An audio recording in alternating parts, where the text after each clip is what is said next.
Se eu fosse definir a cria em uma palavra, é o próprio nome dela: criatividade. Bom dia, minha tia!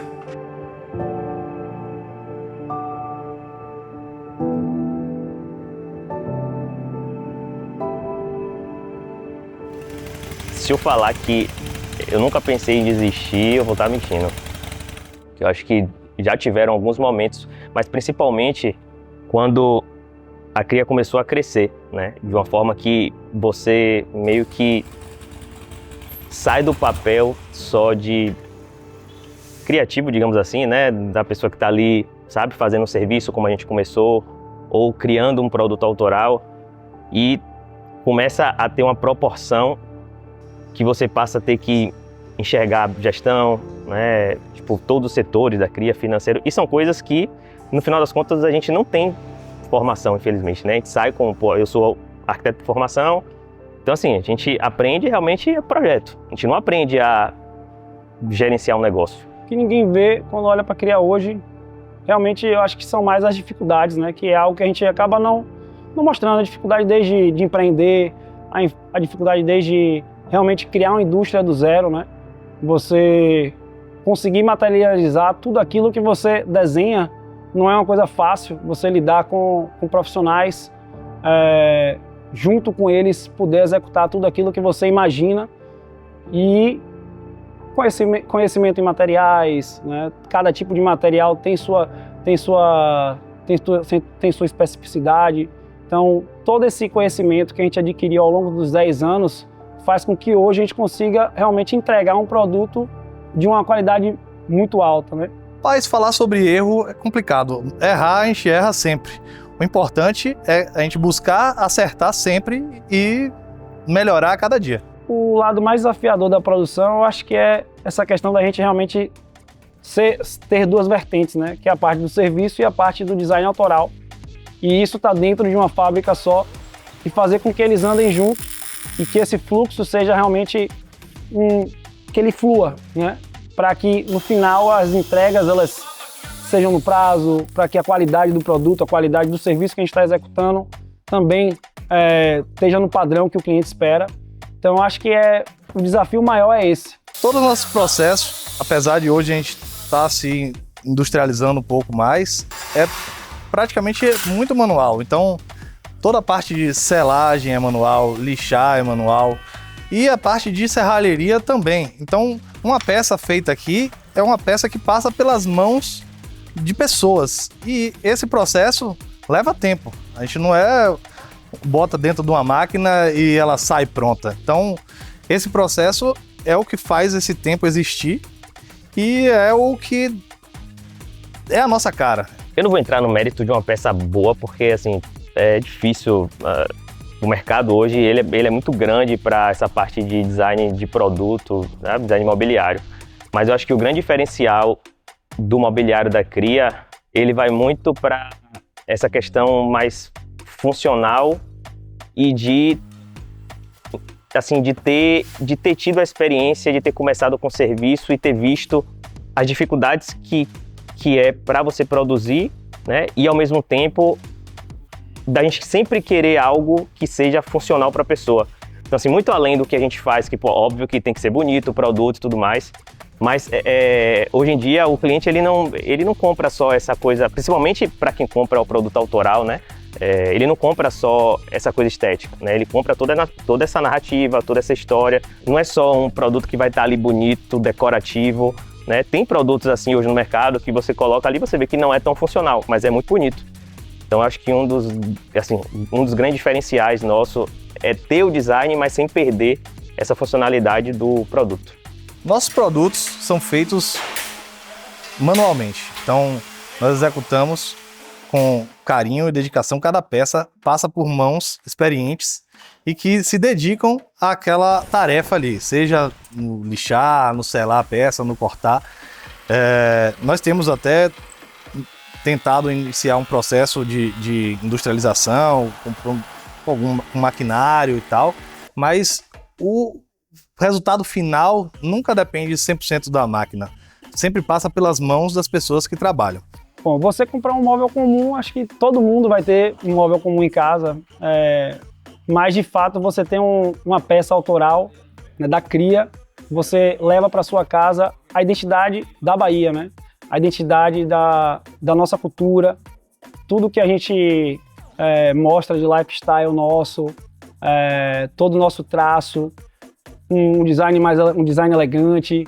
Então você tem uma peça diferenciada, uma peça que realmente tem uma identidade forte por trás e uma assinatura, né?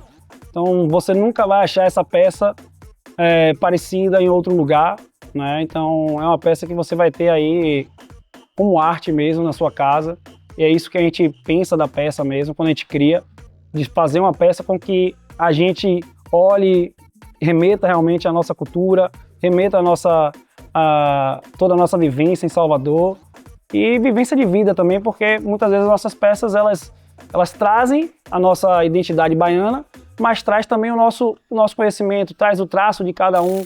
Então, essa singularidade aí que é compartilhada em todas as nossas peças. Eu acho que vai muito inclusive do que eu falei, né? Essa vivência com a prática, né? Com a gente viveu o chão de fábrica, né? Começou nós três, então assim, a gente fazia tudo. Hoje a gente continua fazendo muita coisa, né? Mas essa parte mais empírica da gente entender as dificuldades produtivas, né? Entender BO de obra, que a gente até hoje lida com serviço, então assim, entender que tem prazo, entender que você precisa gerenciar uma produção, entender as dificuldades do material, né? Entender o material em si, como é que ele funciona, como é que ele se comporta diante do que a gente cria. Isso eu digo para o serviço, né, que a gente atende, fez muito a gente ter essa experiência de fato e trazer isso para o produto autoral. Então, assim, tudo que a gente cria hoje, a gente sempre cria já pensando, pô, beleza, qual a dificuldade de produzir isso, né? E muitas vezes o designer, quando tá criando, ele fica um pouco mais distante dessa produção, no sentido de que ele produz com terceiro, né? Ele produz com a fábrica, e no nosso caso, a gente cuida de toda a cadeia. Então, assim, o que eu crio é o que eu vou produzir. A Bahia, em algumas peças, algumas não, a maioria, né? Mas em algumas ela tá bem definida, como por exemplo o Banco Taboca, como por exemplo a mesinha Conceição, onde a gente realmente traz o traço de fato do que a gente identificou para aquele móvel, né? Então, o Banco Taboca, a gente realmente pensou na taboca, pensou em como poderia representar ela com a madeira, desde a Conceição também, que é a linha do elevador Lacerda, como é que a gente pode representar essa linha do elevador Lacerda com uma estrutura metálica ou talvez na madeira. Então, a gente sempre tenta trazer um pouquinho daquela identidade baiana que a gente está ali pensando para aquele produto e realmente materializar aquilo. Então, de fato, ou é alguma forma, ou é alguma lembrança que a gente teve daquele lugar para a gente, né? Mas muitas vezes eu trago sempre essa forma de tentar pegar um pouquinho do que é aquilo ali, né? Do que é a Conceição, do que é o elevador Lacerda, do que é a luminária Humaitá, e trazer para aquela peça. Essa é fácil. Identidade. O fato de nós três sermos da Bahia, sermos de Salvador, isso traz para nossas peças a nossa vivência, tudo que nos acumulou de cultura ao longo das nossas vidas. Nós expressamos isso nos nossos produtos. Então, ela perderia essa identidade. Teria uma outra identidade, mas não seria a da Bahia, a de Salvador. Perfeito. Você tocou num ponto que realmente, tipo assim, eu não acho que é impossível de copiar. Primeiro, esse é o primeiro ponto. Né? A gente vive num mercado hoje que é até triste da gente falar isso, de que, assim, pô, independente de você ter registro, ter patente que seja, você está sujeito à réplica, você está sujeito a alguém, ainda mais com a rede social, né? Você está sujeito à cópia, e isso, para quem trabalha com design autoral como a Cria, o produto, ele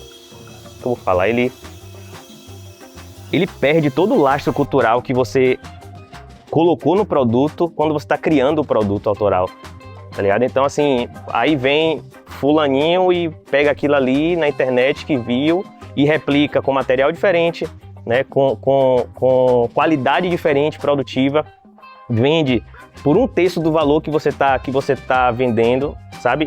O produto não tem a narrativa que você colocou ali naquele produto, não tem a história, né? Que, pô, um produto autoral, ele tem toda a história. Por exemplo, o produto autoral da Cria, ele tem essa coisa de chão de fábrica, ele nasce de uma vivência da gente, de trazer uma releitura cultural de Salvador para o produto, e aí vem alguém e replica isso e não tem nada, nenhuma história embutida nisso, e vende muito mais barato. Então, assim, não é só a Cria, inclusive, que está sujeita a isso. Todos os designers hoje, é uma pauta que eu trago bastante para o mercado de design, que eu acho, assim, é triste demais. Ela tá deixando de ver realmente a nossa história, né? Conhecer quem é cada um, conhecer quem é a Bahia, conhecer realmente tudo que a gente já passou, né, juntos. São 10 anos de trajetória, não é um ano, né? Então a gente já viu muita coisa, já aprendeu bastante, já trocou muitas experiências. E eu acho que é isso que forma realmente não uma empresa, como uma família, como, né, uma equipe que está ali junto e que quer fazer aquilo ali crescer e chegar onde você sempre imaginou, né? E não é de uma hora para outra. Então, cada um de nós tem sua trajetória, tem sua vida, mas juntos a gente pôde construir uma identidade forte, uma identidade que realmente hoje nos representa, né? Então, eu acho que uma pessoa que chega hoje e não sabe quem é a Cria, e ela vai procurar saber quem é a Cria, realmente ela vai ver que tem uma história muito bacana por detrás, de muito desafio, de muita alegria, muita risada, muita vivência. Muita gente já passou por aqui, muitos clientes, muitos produtos já foram entregues pelo Brasil e só vai crescer ainda mais, e que é isso. Não entra só no mérito de tempo, de dedicação no trabalho. E aí eu acho que eu respondo até pelos três. Eu acho que você, como é que eu vou dizer, você se dedica a um ponto que você, assim, você fica com a Cria, pelo menos eu, né? E eu acredito que os meninos também. Você fica com a Cria meio que 24 horas por dia na cabeça, e aqui também presencial, né? E isso te afasta de vivências, com família, por exemplo, né? Tipo, eu vejo meus pais 1 vez, 2 vezes no ano. Então, assim, muito por causa da Cria, muito porque eu tô aqui e eu quero fazer com que isso dê certo, tá ligado? E, Saulo tem filho, Saulo tem 2 filhos, Davi tem filho agora. Então, assim, eu acho que isso custa muito, essa falta de presença da gente em outros aspectos pessoais, familiares, etc. Acho que é isso. A gente está longe ainda do objetivo, né? Então, falta construir um mundo inteiro, uma vida inteira aí pela frente e, quiçá, continue até quando a gente for embora, né?